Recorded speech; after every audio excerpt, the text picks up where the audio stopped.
السلام علیکم ناظرین، چند ایک باتیں میں آپ سے کرنا چاہتا ہوں، غور سے سنیں، انشاءاللہ بہت نفع ہوگا۔ غرض کسی کی جہاں میں اڑی نہیں رہتی، غرض کسی کی جہاں میں اڑی نہیں رہتی، سدا رنج و الم کی گھڑی نہیں رہتی۔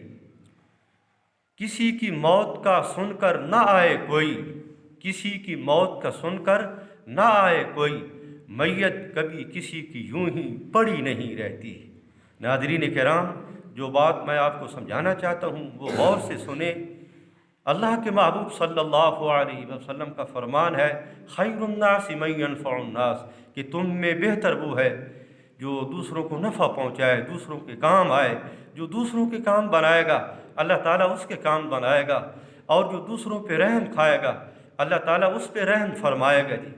تو ناظرین کرام، جو بات میں آپ کو سمجھانا چاہتا ہوں وہ غور سے سن لیں کہ اگر ہم نے دوسروں کی مدد نہ کی اور دوسروں کے ساتھ تعامل نہ کیا اور دوسروں کے کام نہ آئے تو اپنے مائنڈ سے یہ بات نکال دیں کہ دوسروں کے کام پڑے رہیں گے، دوسروں کے کام بھی ہو جائیں گے، پورے ہو جائیں گے۔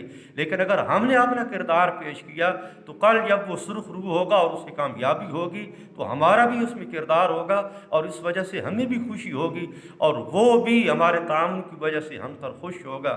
لیکن اگر ہم نے دوسروں کے ساتھ تعاون نہ کیا، مدد نہ کی، تو اس پر کل کامیابی کے دروازے کھلیں گے۔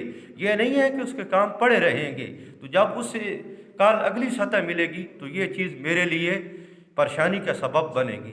اس لیے ہم دوسروں کے کام آئیں۔ انسانیت کی معراج بھی یہی ہے کہ ہم دوسروں کے کام آئیں جی، اپنے حقوق کو دبا کے دوسروں کے حقوق ادا کرنے والے بن جائیں۔ اللہ تعالیٰ ہماری یہ نشست قبول فرمائے۔ وما علینا الا البلاغ۔